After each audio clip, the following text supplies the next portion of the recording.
Bismillahirrahmanirrahim. Assalamualaikum warahmatullahi wabarakatuh. Waalaikumsalam warahmatullahi wabarakatuh. Alhamdulillah Sobat Orasi, Alhamdulillah hari ini kita berjumpa kembali. Dan minggu ini Alhamdulillah kita dapat tamu istimewa ya. Dan kita kali ini luar biasa nih, kita unboxing. Unboxing buku nih, bukunya ada di depan saya nih. Buku Pandemi Note nih masih belum diapa-apain nih. Masih keras ya. Masih keras nih, sengaja nih belum saya buka nih biar hari ini teman-teman tahu nih ya, ini masih grace nih ya dari Ustadz nih. Coba saya dapat satu lagi nih hadiah nih dari pemilik kopi Mino nih. Oh, dari Pak Gung. Kopinya nih, Topinya ya. Luar biasa nih topinya nih. Mas Agung, saya ini ya, ini luar biasa nih saya pakai. Iya, dipakai. Topinya mantap nih, topinya mantap nih. Jadi dapat kiriman 2 nih, alhamdulillah nih, buku Pandemi Note dari Ustadz Hendra dan topi dari Mas Agung, pemilik Kopi Mino. Jadi yang belum tahu Kopi Mino silakan cek YouTube di Orasi, kita pernah ngobrol sama pemilik Kopi Mino nih. Nah, hari ini kita udah kedatangan Ustadz nih, Ustadz Hendra Nugroho, penulis bukunya Pandemi Note. Apa kabar Ustadz? Alhamdulillah sehat Pak Sakwan. Ini sambil buka plastiknya nih, ini benar-benar luar biasa nih plastiknya aja, sampai susah dibukanya nih. Susah dibuka ya.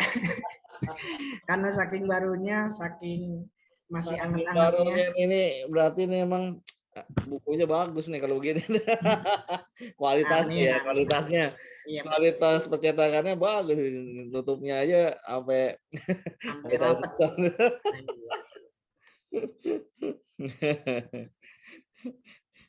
Ini berapa lama buat buku nih, Tat?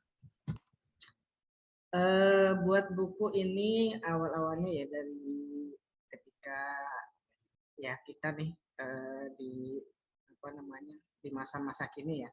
Iya. Awal-awal ada pandemi itu. Iya. Dan saya terinspirasi untuk menulis. Iya. Ya mungkin kalau waktunya sih sekitar paling ini setahun lah, kurang lebih ya, setahun yang lalu. Artinya dari awal-awal pandemi lah, dari awal-awal kita ada COVID, itu baru saya mau nulis untuk memberikan inspirasi. Tuh teman ya, sobat ya, kalau orang produktif ya, pandemi juga punya karya tuh ya, kita inspirasi nih, contoh Ustadz nih. Iya, walaupun pandemi nulis ya, kalau kita kan ya sibuk khawatir ya, sibuk baca yang nggak jelas ya. Ustadz nih ya, produktif nih bukunya nih, luar biasa nih. Ada sekitar Ustadz nulis nih sampai 113. Iya, 113 sampai 100 ya, sama daftar isi 100 sampai daftar pustaka 116 lah. Ini luar biasa nih bukunya. Teman sobat-sobat Orasi nih bisa beli ya nanti bukunya di toko-toko buku ya. Nanti di online juga ada nih, Sat ya. Di online ada. Kopi Mino juga ada tersedia. Kopi Mino ya, oh iya, jangan lupa nanti main ke Kopi Mino tersedia buku. Iya, jadi sambil ngopi sambil baca buku gitu. Oh gitu ya. Iya. Ustadz, saya sebelumnya kenalan dulu nih. Ustadz ini aktivitasnya apa sih, Ustadz? Silakan dikenalkan dulu Ustadz sama sobat Orasi, Ustadz. Silakan Ustadz. Baik, sahabat Orasi yang dirahmati Allah Subhanahu wa taala, yang mungkin perkenalan dulu. Saya Hendra Nugroho ya. Asal dari Jawa sebenarnya Pak Safwan. Yeah. Dari Jawa, Brebes, Napak ya. Tapi ada campuran-campuran Sundanya ini. Karena daerahnya daerah dekat daerah yang mau ke Ciamis sana gitu. Dekat Ciamis ya. Jadi Cilacap begitu ke sana. Jadi daerahnya di perbatasan. Dan merantau Mas Afwan di Bekasi gitu ya. Iya, Bekasi itu merantau. planet-planet. Kalau canda sama Mas Agung, Bekasi itu planet. Nggak sama-sama, kita sama-sama Bekasi. Maaf Iya, warga, sama-sama Bekasi. sobat orasi yang Bekasi ya, kita sama-sama ya. Ya, jadi merantau di Bekasi, ya Oh, gitu. aktivitasnya mengajar sekarang. Tahun berapa itu Tat ke Bekasi Tat? Ke Bekasi dari 2016 ya, masih baru sebenarnya. Oh, 2016 ya, masih 2016 ya. Ya, ke Bekasi, awalnya di Bogor begitu. Iya, iya. Oke, terus Tat, aktivitas sehari-harinya ngajar ya, Tat? Ngajar di mana, Tat? Ngajar di mana, Tat? Ngajar di SD IT Mutiara Hati, Pak Safwan. Di mana tuh? Di Tambun Selatan. Sekalian kita kasih tahu di tamu tuh ada Kriya Asri 2 tuh. Iya, Kriya Asri 2, Tambun Selatan, di situ ada SDIT Mutiara Hati. Oh, oke, SDIT Mutiara Hati. Iya. Udah lama ya? Berarti ngajar tadi. Udah lama ngajar sana tadi. Alhamdulillah ya. Mungkin ini tahun kelima. Dan ini buku yang keberapa nih, Tat? Sebenarnya ini buku keempat, Pak Safwan. Masya Allah, produktif sekali. Ya, awal-awal nulis buku itu dulu pas mau nikah bikin buku, tapi itu dari baru awal-awal ya, bikin buku judulnya Dari Cinta untuk Separuh Agama. Oke. Sebenarnya judulnya udah bagus, Pak Safwan. Gitu. Jadi apa namanya, awal-awal motivasi diri lah untuk segera menikah dan menikah gitu. Jadi ngomporin para jomblo gitu. Nah, iya itu. Jadi sobat orasi yang masih jomblo baca bukunya Ustaz. Itu awal-awal tuh. Kemudian buku yang kedua ada namanya apa namanya, judulnya itu Saat Bunga Tak Berulang Mekar. Oke, itu menceritakan kisah pribadi sebenarnya dari saya, keluarga begitu kan. Ya, namanya juga manusia ya, banyak sekali. Setiap manusia pasti punya ujian, punya cerita yang memang sebenarnya bukan untuk dikeluhkan gitu ya, tapi justru untuk kita bangkit gitu ya, dari keluarga, dari diri sendiri. Kemudian yang ketiga itu buku apa namanya, Aku dan Takdirmu. Aku dan Takdirmu itu Pak Safwan, judulnya luar biasa semua tuh. Iya, Pak Safwan. Jadi saya untuk Aku dan Takdirmu itu kan saya punya siswi di Mutiara Hati ya. Anaknya sudah lulus. Beliau itu punya sakit atau apa namanya, pernah sakit yang namanya meningitis. Oh, meningitis. Nah, yang saya tahu ya cerita-cerita. Ya, kenapa saya mau menuliskan itu? Karena saya tahu dari sahabat saya sendiri ya, dari mungkin teman-teman kalau ada itu artis-artis yang konon meningitis dan meninggal begitu kan ya. Tapi si anak ini alhamdulillah Allah berikan kesembuhan begitu ya. Masya Allah. Jadi kan sakit meningitis itu kan ketika otaknya itu sudah sebenarnya sudah terini sama virus gitu ya. Ya. Virus sudah masuk ke otak dan di situ wah, luar biasa kalau meningitis itu. Ya. Nah, kok anak ini bisa gitu loh. Saya pengen kenapa sih? Ada apa gitu? Kenapa anak ini bisa sembuh? Ya itu walaupun kita bicara di luar takdir ya. Kalau Allah yang memang berkehendak apapun bisa gitu. Tapi ada apa gitu di sisi itu, ada apa gitu. Kenapa kok teman saya tuh pas Safwan bareng kuliah ya, orangnya baik, pintar gitu kan. Tapi saya baru tahu gitu sakitnya sebentar sebenarnya. Ketika didiagnosa meningitis sampai saya dapat kabar bahwa meninggal begitu. Nah, meningitis itu kan kehilangan kesadaran ya, karena saraf otaknya sudah itu. Dan yang keempat, yang terakhir ini. Nah, ini tuh sobat orasi nih. Hari ini kita ngomongin yang Pak Diminat. Yang tadi buku 3 juga sebenarnya menarik ya, tapi nantilah kalau Ustadz punya waktu lagi, nanti kapan kita sambil cerita karena itu menarik tuh. Yang tadi juga tuh. Ini juga lagi lagi hit ya. Ini lagi hit kenapa? Iya.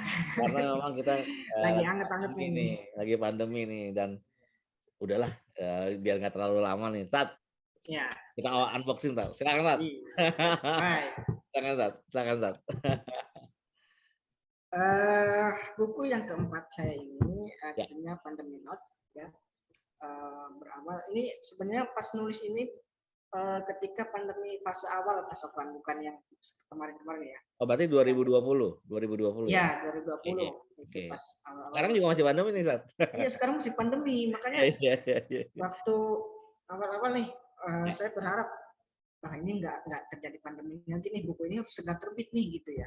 Oke. Ternyata pandemi ini berlangsung gitu ya, berlanjut gitu. Ya Allah, dan apa namanya kategorinya parah, lebih parah ya fase kedua ini gitu kan. Iya, iya. Ini ngomong-ngomong ini bulan apa ini dibuat? Dimulai nulis. Mulai nulis bulan apa ini? Mulai nulis ya dari awal ini udah 2021 ya. Dari awal 2021 Pak Sofwan. Awal berarti Ya, jadi Maret Maret itu saya Maret, sudah kirim ke penerbit Pak Sofwan. Oh Maret, iya kan, Maret itu. Masya Allah, berarti kan memang kan pandemi itu kan kalau di luar Indonesia itu kan sekitar bulan November ya. November tuh rame-rame, Desember, kemudian Indonesia mulai agak-agak sedikit panik. Februari juga masih kekeh, belum udah mulai worry. Maret ya mulai PSBB dan yang lain ya. Ya Maret mulai dari itu karena memang sudah ngeri ya, orang sudah mulai banyak yang kena. Nah, ini baru mulai berarti Januari Sobat Orasi dulu. Padahal di Indonesia Maret loh. Kalau Indonesia Maret loh itu. Baru mulai memperlakukan PSBB, social distancing dan yang lain-lain itu mulai Maret. Kemudian Tat, isinya Tat. Silakan Tat. Kita bedah isinya Tat. Biar penasaran, Sobat Orasi biar penasaran beli nanti. Ya, sahabat Orasi yang kami banggakan ya, di sini ada isi bukunya itu pada intinya adalah tentang apa namanya, kalau teman saya itu bilang kita itu harus punya mindset apa namanya, attitude ya begitu dalam menghadapi segala masalah begitu kan. Termasuk di buku ini ya menceritakan bagaimana kita itu apa namanya harus bisa bertahan dan harus bisa kuat gitu ketika melewati ini gitu kan, karena ini kan ujian Pak Sofwan. Ya. Semua kita itu diuji ya, semua manusia diuji. Bahkan corona ini, COVID ini kan seluruh dunia gitu. Nah, bagaimana kalau kita lihat sendiri mungkin teman-teman atau orang-orang yang mohon maaf mungkin stres gitu kan. Ketika ada istilah stay at home, ketika ada istilah PPKM ya. Dulu ini pas saya buat belum ada istilah PPKM, istilahnya PBB ya. PSBB, iya PSBB. Sama jadi, aja sih. Sama aja sebenarnya ya, hanya digonta-ganti nama aja. Di rumah maksudnya. Ya harus di rumah aja sebenarnya. Intinya begitu. Jadi waktu PSBB gak ada tentara, sekarang ada tentara. Iya, sekarang ada tentara. Karena Badung kita, masyarakat kita Badung kalau tadi. Siap. Terus ini ngomongin ini saya baca ya, saya sambil baca. Sobat Orasi saya juga baru buka nih, sengaja biar saya penasaran juga nih. Iya. Nah, ini nih saya baca ada wabah, ujian, ajab, istilah, lebay. Ada kata lebay nih. Ada kata lebay nih. Abai, income, waduh, sampai job bro, guys. Ini bahasanya Sobat Orasi, bahasanya kekinian ya. Jadi takut bahasa kaku ya. Ini Pandemi Note ini untuk semua kalangan ya, semua kalangan dan bahasanya asik nih dibaca nih. Lanjut Ustadz nih, tolong jelasin nih. Ini wabah, ujian sampai terakhirnya ada lulus ujian. Silakan. Sebenarnya kan ini proses ya Pak Sofwan. Jadi di akhir buku ini kita bagaimana caranya kita bisa lulus dengan ujian ini begitu. Dari kita mengenal istilah wabah. Wabah itu apa sih ya? Jadi apa namanya? Ketika kita ya sebagai seorang Muslim gitu kan tahu dengan cara cara bersikap begitu ya, itu kan harus mengikuti gitu ya aturan misalkan dari Al-Qur'an maupun dari hadis Rasulullah. Nah, ketika di sini wabah juga begitu kita gambarkan umum kan di sini ada saya tuliskan hadisnya nih. Ya, hadis Rasulullah bagaimana kita bersikap tentang ketika ada wabah gitu. Ya, itu intinya itu untuk di poin wabah itu. Jadi ketika ada wabah itu apa sih sikap kita? Nah begitu itu awalnya seperti itu. Berarti ini benar-benar ya Ustaz ya, dari isi buku ini dari hal pertama datangnya pandemi, kemudian sampai bagaimana menyikapi pandemi ini sampai kita lulus ya Ustaz ya, gitu ya Ustaz ya. Iya begitu. Kita lulus ya. Ini luar biasa ya Sobat Orasi, karena banyak dari kita yang kenapa sih Allah ngasih kayak gini gitu ya Ustaz ya. Kenapa sih Allah kayak gini, kayak nggak nerima gitu. Kayak nggak nerima takdir yang udah ditentukan oleh Allah ya. Jadi jatuhnya nggak bersyukur. Iya. Nggak bersyukur, padahal yakin saya, dan Ustadz di buku ini juga saya udah sedikit baca nih, banyak hikmah ya Ustadz ya dari semua. Ya. Silakan Ustadz, silakan di. Ya, jadi itu ya di wabah, di wabah itu. Nah, selanjutnya ada di ujian bahwa ternyata ketika kita sudah mengetahui wabah, oh ternyata ini itu adalah bentuk ujian dari Allah gitu kan. Ujian itu sebenarnya bukan masalah saya kekurangan harta, ya pasangan kekurangan harta gitu mungkin ya, atau teman-teman apa namanya sakit, bukan. Tetapi yang namanya ujian itu orang kaya juga kan ujian. Jadi titipin duit nih, titipin uang lu sama Allah. Nah itu kan ujiannya kan. Dari mana dia mendapatkannya, untuk apa dia dibelanjakan kan. Nah itu ujian. Nah, di situ proses ujiannya di situ. Dan termasuk di lingkungan kita apa di sekitar kita ya COVID itu kan ujian. Ya. Dan ini menimpa untuk semua umat ya, dan seluruh dunia yang merata ya. Begitu. Sebagai peringatan ya Ustaz ya. Peringatan. Ya. Diuji kan saya pernah lihat tuh, bahkan kakak saya sendiri juga ya. Bikin kaos namanya alumni COVID tuh. Nah, alumni COVID itu ya saya jadi ketika ini pas proses bikin buku juga Mas Afwan. Ini alumni COVID. Nah, alumni COVID itu saya pengen yang namanya alumni COVID itu bukan hanya dia sembuh dari COVID ya, tapi dia bagaimana caranya dia itu bisa melewati ujian COVID ini, ya. Bukan hanya karena sembuh ya. Jadi ketika orang meninggal karena COVID pun, kalau dia diproses ketika menghadapi ujiannya, menghadapi COVID-nya itu benar-benar ingat Allah gitu kan, benar-benar menjalankan syariat Allah, perintah Allah, itu yang menurut saya itu lulus gitu kan. Bahkan dalam hadis kan orang yang meninggal karena wabah itu kan termasuk syahid gitu kan. Dan ini yang menarik ya, di tengah pandemi dan kemudian ya semuanya juga melihat ya bagaimana sulitnya perekonomian ya Ustaz ya. Sulit ekonomi, kemudian banyak orang yang akhirnya di PHK dan nggak kerja.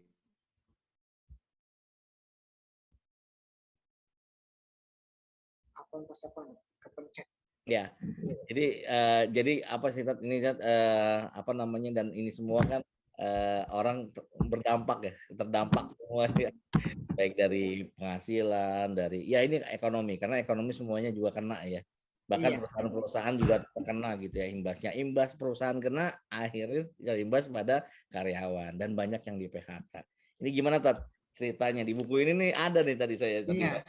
Gimana Tat? Jadi sebenarnya kalau saya gabungkan nih antara kalau kita lihat daftar isi ya, antara income, terus ada PHK, jomblo, itu apa namanya satu kesatuan sebenarnya. Jadi ketika pandemi ini benar-benar ya dampaknya itu ke ekonomi, pendidikan, sosial gitu kan, sampai ke masjid nggak boleh, resepsi nggak boleh, orang jualan nggak boleh begitu kan. Itu menurut saya luar biasa begitu ya. Saya pengen ngupas itu supaya terkhusus diri saya gitu, supaya diri saya sendiri kuat begitu ya dengan Oh, melewati ini. Jadi jadi akhirnya saya bikin apa namanya daftar itu ya untuk dibahas. ya, Mudah-mudahan ini juga menguatkan teman-teman orasi dan teman-teman pembaca yang lainnya. ya, ya. Dan ini teman-teman ya, di buku ini nih, memang dari awal sampai akhir tuh menguatkan kita ya, yang terkena dampak ini ya, semua dari kita ya. Dan di terakhirnya ini diberi motivasi kalau ini semua dilewati lulus, gitu Iya, ya. iya lulus. Lulus Ya. ya. Dan ini buku ini luar biasa nih teman-teman. Ini saya baca sedikit udah ngerasa deg-degan gitu ya. Masya Allah sampai dalam ya. Nah Ustadz, hikmah Tat. Ini kan dari semuanya nih Tat ya. Hikmahnya apa sih Tat? Dari mungkin sedikit ya Tat dari semuanya ini Tat. Iya, jadi ketika kita bicara hikmah, ya kita juga harus mengetahui bahwa wabah. Jadi kadang sampai sekarang juga saya belum tahu pasapan wabah COVID ini berasal dari mana ya. Ya. Itu dari mana? Itu kan di awal-awal saya bahas kalau misalkan memang wabah COVID ini benar-benar dari apa namanya kelelawar ya. Nah, Ya. dulu itu kelelawar, orang makan kelelawar. Ya, Berarti ada dulu hikmahnya. hebohnya itu ya, Iya, hebohnya awal-awal itu makan kelelawar tuh, gara-gara orang sana makan kelelawar gitu kan. ya. Orang Wuhan makan kelelawar jadi kayak gini gitu kan. Kelelawar, kemudian makannya yang nggak halal ya, intinya nggak Nah, halal. di situ hikmahnya bagi terkhusus ya bagi kaum muslimin ya, kita umat Islam, hikmahnya berarti memang benar Allah itu ketika nyuruh kita makan halal, memang di situ benar-benar ada kebaikan buat diri kita begitu kan. Ya. Nah, itu yang pertama. Yang kedua, kalau misalkan memang ada ya, kedua itu ada yang berpendapat bahwa apa namanya corona ini berasal dari kebocoran apa namanya itu laboratorium ya. Laboratorium di Wuhan. Ya berarti sudah Allah jelaskan tuh dalam Al-Quran itu bahwa kerusakan itu disebabkan oleh tangan manusia. Begitu, berarti hikmahnya itu kita tidak boleh melanggar aturan begitu kan. Kita bersikap ya sesuai yang diatur oleh Allah gitu kan. Ya. Itu hikmah-hikmahnya. Jadi ketika terus kemudian berjalan ke sini kan apa namanya ada istilah ya ketika sudah menjadi pandemi gitu kan. Ya. Istilahnya kan dari awal-awal itu ada epidemi ya. Kemudian ada epidemi itu secara geografis tertentu ya kalau saya baca literatur itu. Nah, kemudian meningkat menjadi pandemi. Pandemi itu sudah mengglobal gitu kan, bahwa virus ini sudah mengglobal. Nah, gitu.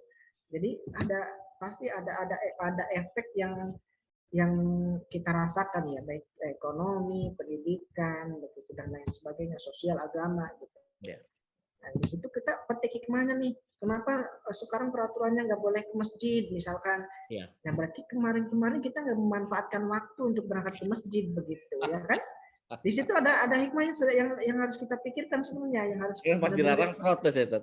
Iya, pas dilarang. Ada waktu nggak dilarang pada nggak ke masjid. Iya begitu. Jadi sebenarnya itu tamparan buat kita ya, buat saya pribadi juga gitu. Sibuk awal-awal ketika nggak ada pandemi itu sibuk nggak ke masjid. Ketika pandemi ternyata aturannya nggak boleh ke masjid, protes. Gitu. Memang nggak salah juga, cuma ada yang harus kita benahi dulu dari sisi pribadi kita gitu. Setuju Tat. Dan ini juga kerasa semua ya Tat ya, kalau kita lagi ya keluar kota dan yang lain ya, kita mau sholat di masjid udah nggak dilarang ya sekarang ya. Iya. Padahal dulu waktu kita keluar kota malas sholat di masjid.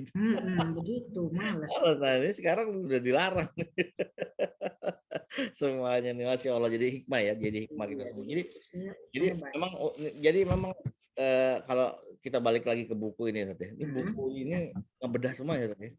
Insya Allah ngebedah semua ya. Jadi dari saya ada yang salah satu yang membuat ya terinspirasi juga saya menulis buku ini adalah yaitu ketika kalau di daftar isi itu ada di lebay itu pasapan. Itu apa sih? Lebay. Saya juga nanya tuh. Lebay itu apa sih?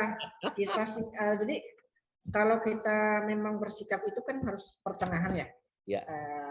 Kalau Islam itu ketika kita bersikap harus pertengahan nih.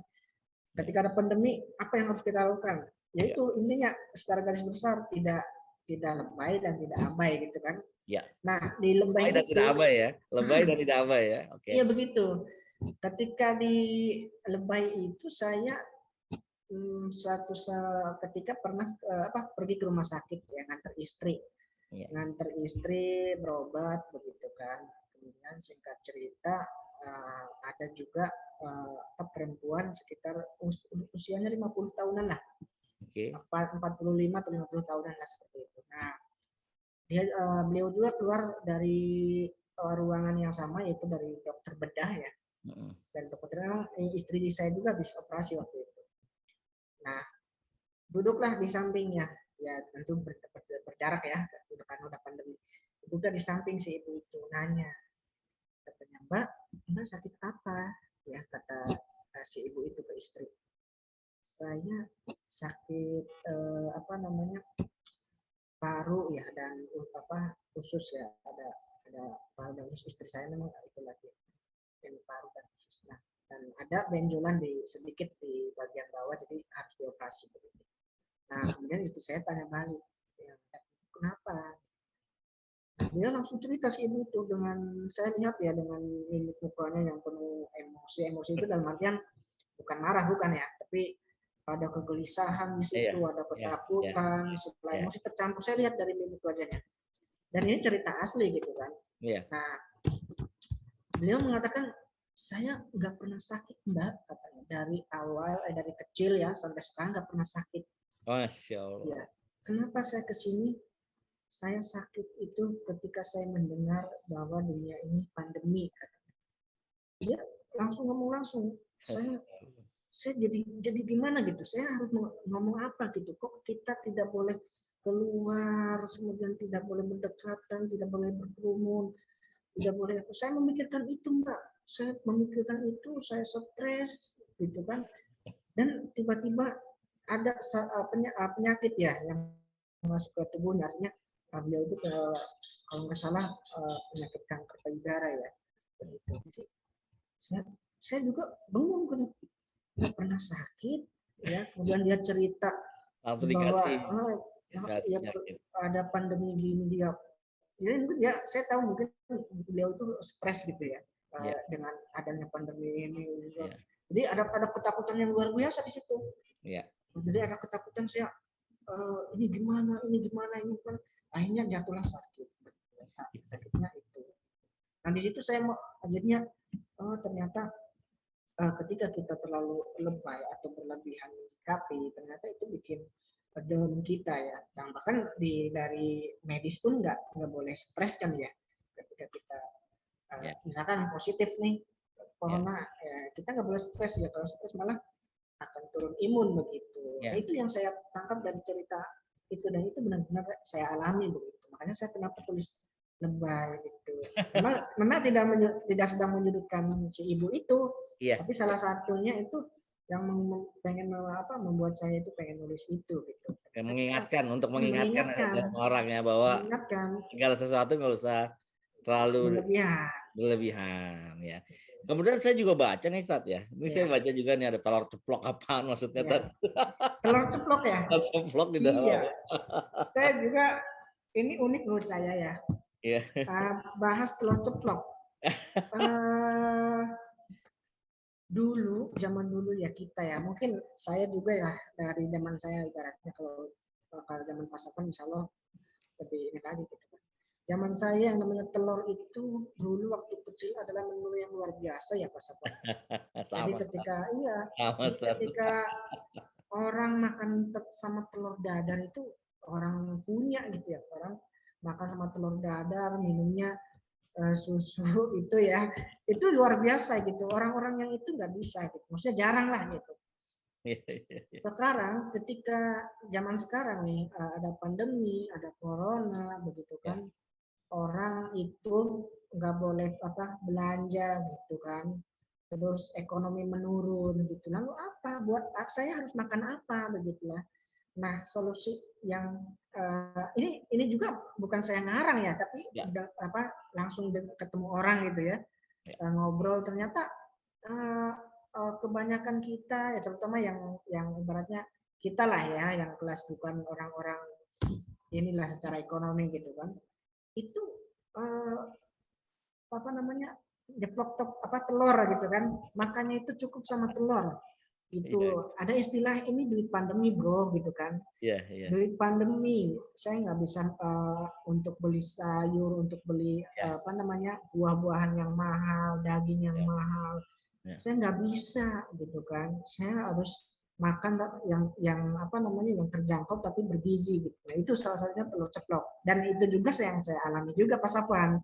Saya nyecok telur. Kenapa istilahnya telur ceplok? Maksudnya nggak telur dadar atau apa. Istilahnya kalau telur ceplok itu satu apa namanya itu menu simple. Ketika diceplok itu paling simple kan? Paling simpel. Tinggal Paling simpel. Gampang. langsung Kasih itu dikit simple garam banget. aja, tinggal kasih dikit garam aja. Jadi gitu aja. Iya. Simple tapi ada gizinya. Jadi kenapa saya tulis telur ceplok? Jadi, nah di situ juga bukan hanya sekedar itu, tapi bagaimana caranya orang itu bersyukur dengan ketika di pandemi ini makan sama telur ceplok begitu. Dan itu menurut saya menarik gitu, karena memang kita itu harus bertahan gitu ya. Ya. Bertahan ketika masa pandemi itu kita harus bertahan. Bahkan sebenarnya bukan hanya COVID ya, kita sebenarnya harus membiasakan diri ya kalau kita prihatin ya. Iya begitu. Suatu hari kita harus bisa menempatkan di mana kita melatih diri ya. Melatih diri untuk lebih sederhana. Lebih sederhana, kemudian nggak terus yang enak ya. Iya begitu. Bahkan orang tua kita dulu kalau cerita kan kadang makan nasi sama garam gitu ya. Iya, memang begitu. Dulu kita karena memang keadaannya memang bukan tidak ada uang ya, tapi mereka hidup sederhana ya, Ustaz ya. Dulu itu memang ikan asin satu pun hanya dicocol itu aja, nasi aja, nggak dicuilin kan. Yang penting berasa asin itunya, nasinya begitu. Itu kan luar biasa menurut saya. Dan mungkin itu keberkahan ya, sedikit. Ada keberkahan begitu. Ada keberkahan ya di menu-menu yang tadi ya, yang sederhana ya. Ada keberkahan. Ini ya Allah, ini luar biasa menarik ya. Teman-teman ini saya juga terima kasih nih dapat buku ini ya. Jadi teman-teman Sobat Orasi ini segera beli ini. Ini sambil kita renungi, sambil kita ambil hikmah dari buku ini. Ini Ustadz bawainnya juga luar biasa, bahasanya juga sederhana, bahasanya nggak terlalu sulit. Kita juga mencernanya juga asik ya, sambil kita baca, dan juga nggak terlalu tebal ya teman-teman. Jadi baca bisa sambil di kendaraan, bisa sambil di manapun teman-teman bisa baca nih. Nanti bisa nanti dicari di online ya Ustadz ya. Di online dan di Kopimino ya. Ini di Kopimino ya, di Kopimino ya, di topik saya di Kopimino nih ya. Mas Agung makasih banyak nih. Soalnya yang mau PO silakan. Jadi kalau mau ada yang order, nanti juga saya kasih link di deskripsi ya. Nanti ada alamat dari Ustadz ya, alamat ininya Instagram beliau. Nanti saya coba share link Instagram beliau. Nanti bisa kontak-kontakan langsung dengan beliau, bisa nanya langsung dan bisa beli langsung ke beliau ya. Ustadz, untuk penutup silakan Ustadz. Ini saya juga sebentar sebelum penutup, sebentar. Ini ada satu inspirasi nih. Ada satu kata-kata inspirasi nih, sebentar. Dari bukunya Ustadz nih di belakang nih. Di belakang nih, saya baca di belakang. Jika tekanan ujianmu makin kencang, nah, ini Sobat Orasi ya, tolong diresapin itu. Saya ulangi ya. Jika tekanan ujianmu makin kencang, maka solusi terindah, nah, saya ulang ya, maka solusi terindah adalah mendekat kepadanya. Ini luar biasa nih kata-katanya nih, inspiratif banget dan mengena banget nih. Nih Ustadz, silakan Ustadz untuk closing ini ya, terakhir Ustadz, silakan Ustadz.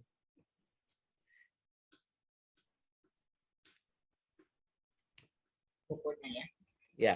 Ya, jadi di kalimat ini ya saya memang tuliskan di samping belakang. Ya.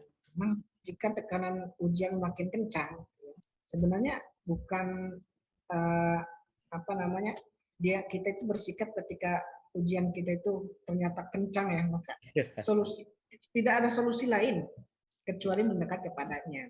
Ya. Itu solusi terindah. Jadi ngapain kita stres, ngapain kita menyalahkan orang, ngapain kita menyalahkan ini, menyalahkan itu. Ya. Fokus pada diri sendiri untuk mendekat kepadanya. Apa yang dari masa-masa kemarin, masa-masa lalu, apa yang sudah saya perbuat begitu kan. Ya. Jadi ketika jangan sampai ketika ujian itu datang ternyata kita menyalahkan yang di atas juga gitu kan. Wah, ini nggak adil, ini nggak bisa. Ya. Padahal kan Allah itu ngasih gitu kan, ngasih ujian itu, memberikan ujian itu ternyata sebelumnya apa sih yang sudah kita perbuat begitu kan. Ya. Jangan sampai ketika sudah bahasanya itu ketika kita dicubit, baru dicubit dikit udah langsung menyalahkan gitu kan. Padahal kitanya sendiri ya punya salah atau punya hal-hal yang perlu ditata gitu kan dari diri kita sendiri begitu. Yeah. Maka solusinya itu mendekat kepadanya. Tidak ada solusi lain menurut saya, Masya Allah. Jadi semua hikmah 2 tahun, hampir 1 tahun setengah ya, hampir 1 tahun setengah ini Allah ngasih hikmah dan sebenarnya ngasih peluang juga Ustaz ya. Iya. Ini kita kasih satu permasalahan, ayo yuk dekat yuk. Ya segitu ya Ustaz ya. Jadi intinya gitu ya, yuk dekat biar nanti insya Allah ada solusi yang menghampiri ya Ustaz ya. Kita semua yang kenal. Bahkan karena kan waktu itu Pak Sofwan ada kan di buku ini ada cerita juga nih. Yang viral juga nih ceritanya lumayan. Yeah. Jadi ada seorang karyawan yang bergaji 20 juta, mungkin Pak Sofwan juga baca ya. Iya, iya. Kemudian di akhir-akhir di masa pandemi ini dia menceritakan bahwa sisa untuk dianya itu hanya 500.000 katanya kan. Gaji 20 juta sisanya 500.000 gitu. Terus dia protes kan ke pemerintah gitu kan. Saya tolongin kami gitu kan. Saya gaji tinggal 500.000 untuk kehidupan saya. Nah, di buku ini saya bahasanya itu saya pangkas nih. Jadi kalau menurut bahasa saya nih, Anda itu gaji 20 juta. Yang lain ada yang nggak punya gaji. Masya Allah. Yang apa namanya ya, memikirkan untuk besok, untuk hari ini makan pun itu nggak ada gitu kan. Iya. Anda itu sudah bergaji 20 juta. Ya. Alasannya kan itu, alasannya kan buat cicil mobil sekian, cicil rumah sekian, kayak gitu kan. Nah, makanya saya tanyakan tuh, Anda itu kan bergaji 20 juta, ya. Punya mobil, punya rumah, punya kendaraan. Ya. Kalau memang Anda itu kurang, yang 500.000 itu untuk kehidupan sebulan, kenapa nggak jual mobil aja, nggak jual motor aja? Asetnya jual ya, asetnya jual. Itu artinya menurut saya terlalu apa ya? Maksudnya masih banyak orang yang di bawahnya dia gitu yang bercerita itu, yang nggak bisa makan, itu kan nggak bisa hidup, nggak bisa ini. Nah dia yang 20 juta minta ke pemerintah minta bantuan begitu. Menurut saya lucu gitu kan. Jadi ini yang memang perlu kita perhatikan juga gitu kan. Iya. Ya memang. Ya bahkan yang kemarin ya saya juga sempat baca dan lihat di stasiun televisi ya. Ada yang orang yang banting setir di PHK, sisa uangnya, kemudian mereka usaha, Allah bukakan lagi. Allah bukakan lagi ya. Memang nggak perlu ngeluh ya Ustaz ya.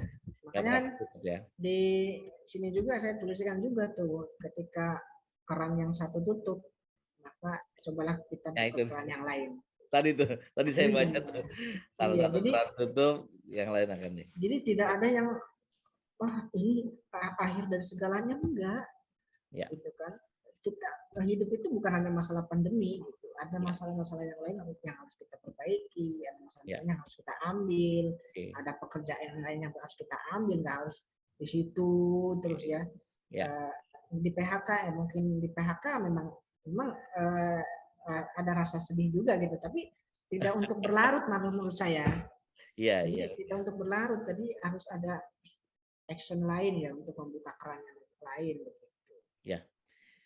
Ya, Sobat Orasi, ini luar biasa ya. Ini dari satu buku yang 100 sekian halaman. Tapi hikmahnya dan inspirasinya luar biasa nih. Jadi Sobat Orasi nggak salah kalau searching di Google ya.